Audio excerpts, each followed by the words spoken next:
Hey everybody, welcome to Obscurities and Miniatures. We're back with some new models from Raging Heroes. Now, many of you, if you've seen the video, because I put it up a long time ago and it seemed to have gotten a few views, I did a video when they put out their first set of samurai models and I absolutely enjoyed them. Painted a bunch of them. I even found a few of the ones I painted. Not all, but a few. And they recently decided to make a sequel set. And after really looking at things, I guess you can consider like the first set kind of like the good guys to be, you know, just particular. But this new set that they did, I think is just as nice. Doesn't hit as high of highs for me, but that's more my particular tastes. But there are some really stellar models. And of course, I had to get the Dragon Samurai printed. Had to get it. First thing I did was print this guy. Partly because there's just so much going on with him that I wanted to figure out how in the world that worked, because it looked like there was a dragon dancing around behind a human body.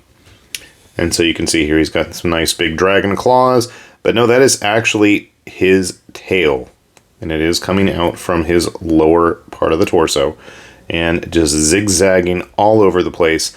And I've been getting into the habit of actually painting, yeah. I was going to say gluing these guys down onto the bases from Raging Heroes prior to actually painting them. I think that's where I was going with that train of thought.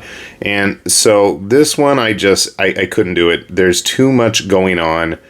There's just going to be too many complications of having him on that base prior to actually getting any paint.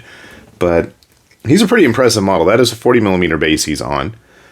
If you're into big centerpiece type models, as always, Raging Hero has those on a monthly basis. They have a bunch of big monster models, but I was more impressed just with the character quality of their hero models for this second Samurai release. Here we have the Queen of Darkness, who is kind of like the character of this set, her champion. Now, he is attached to this rocky outcropping, and you can see here there's not the best fit. That's more on me, and that's one issue I've always had with Raging Heroes models. I don't know if that's a me issue or just a general issue, is with the multi-part stuff, I tend to have to really whittle and work down the connection points to get everything to fit. And it's not just Raging Hero stuff that I've had that issue with. I mean, I'm quite pleased with the quality of their models. Almost everything is a single piece outside of the base and the figure. You see there's a lot going on with this dude. Everybody's got multiple blades, and that's just something I've always had a fondness for. I mean, our dragon friend here has at least 4 that I can see. Nope, 6. He's got 2 right here, the 2 in the front, and then another 2 on this side. So he's quite well armed. To accompany the Queen of Darkness, who's like a big snake lady, we've got the Grand Shogun of Darkness, I guess. Actually looks kind of like Akuma Dai Shogun with that crazy hair of his. Or a Mazinga Z villain. It looks pretty cool, I gotta say. A nice counterbalance to the heroic samurai that was in the first set. Also on a big 40mm base. I was really impressed with this guy. This models come and go on my tabletop shelf here while I'm filming, but this guy has weathered the storm on multiple cullings and occasions of cleaning. He is constantly hanging around here, so I don't know. It kind of reminds me also of the was it Jubei in Lone Wolf and Cub, the leader of the Yagyu clan. I think that was I've gotten all my samurai manga and movies all mixed up at this point. And I know, I mean, I've seen like the Reincarnation in Hell, Jubei Yagyu movies, Makai Tensho and all that stuff. But just cool looking model, nice counterbalance to the more heroic ones. Kind of similar setup to our hero model. This is the General, I think, of Darkness or something. General of the Damned, and that was the Shogun of the Damned, if I remember. I don't know all their names. It doesn't matter. You can use them for whatever. Nice little patterns on his yukata or his kimono there. Sometimes those are hard to see prior to painting, but like this guy, again, really impressed. This is another model that has withstood my whims and changes in fancy. He's been hanging around with that samurai guy for quite some time. I just love this pose, too, as he's kind of leaping, and his kimono is what's actually keeping him attached to the base. It's a really cool model. But again, when I first printed him, hard to see those patterns, and as you can see, the yellow kind of designs really pop out. I think I contrasted those. One of the coolest things, we have a good old Rokurokubi. Now, these were blood-sucking vampire-type courtesans, if I remember correctly, my yokai, but the Rokurokubi always show up with their extended long necks, and I think that's actually supposed to be a necklace. Or maybe it's just leftover supports that I needed to clean better. But the level of detail, keep in mind, guys, I'm using a really basic no frills printer before they had 2K, 4K, 8K, any K.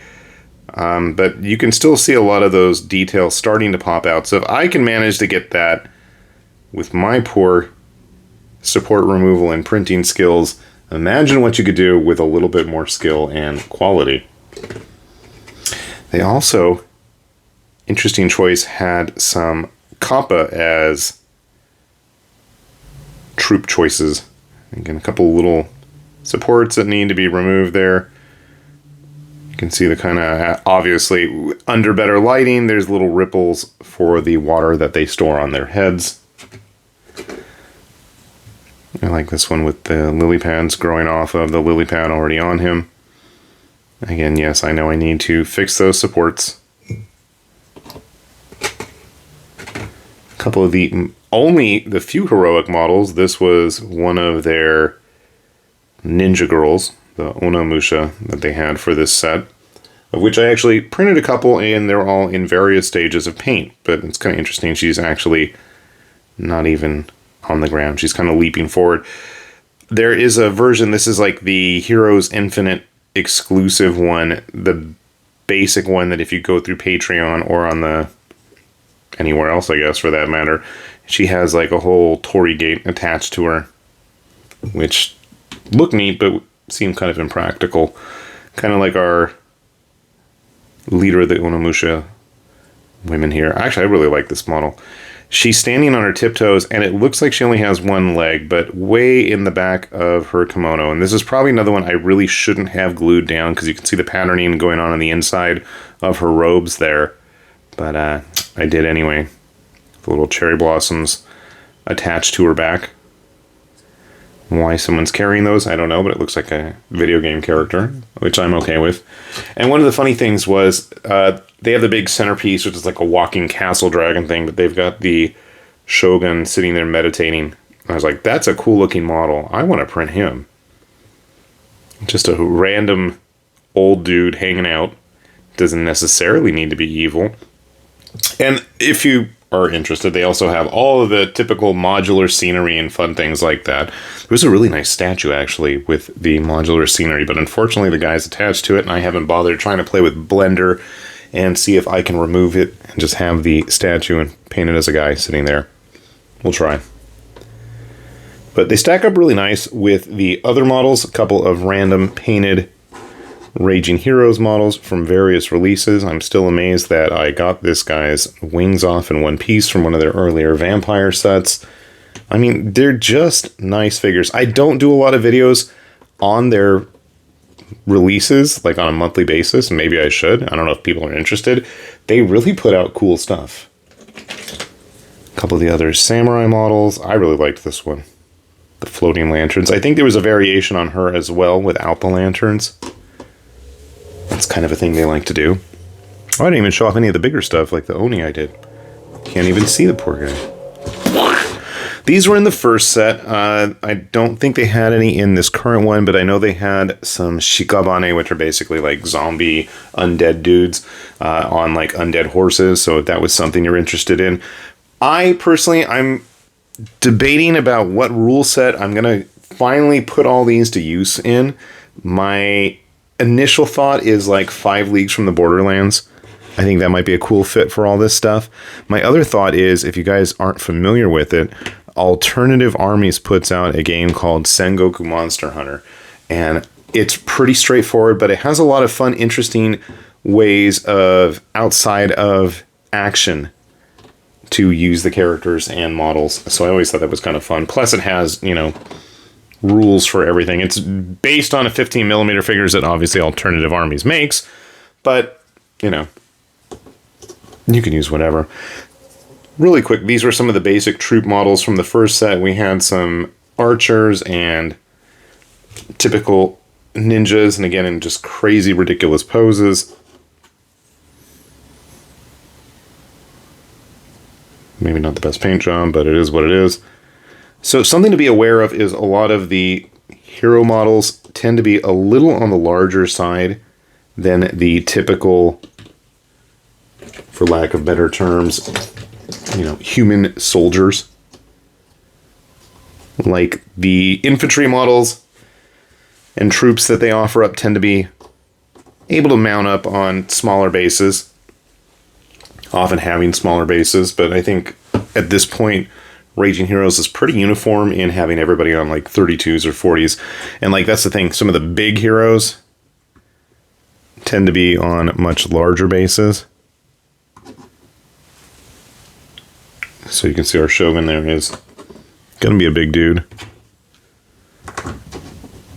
Our Dragon Man as well. Funny enough, this guy seems to have popped off his base.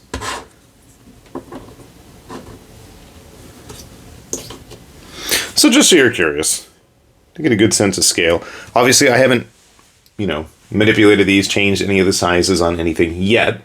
Will we? Possibly. But there's plenty more where this came from, and we'll have a link down below if you guys want to check it out yourself. I personally feel like if you get these when they are up on either Patreon or on their website, it's probably the best deal.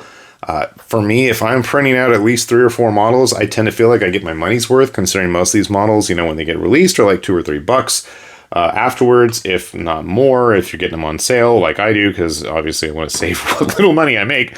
But yeah, I feel like if you're getting them on the month they come out, so if you guys are seeing this when it's up and it sounds like something you might be interested in, absolutely take a look while it's available.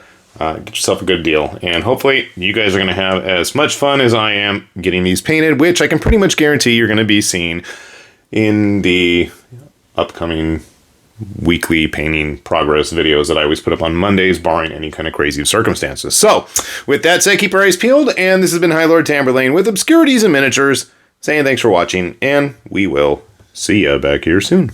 Bye-bye.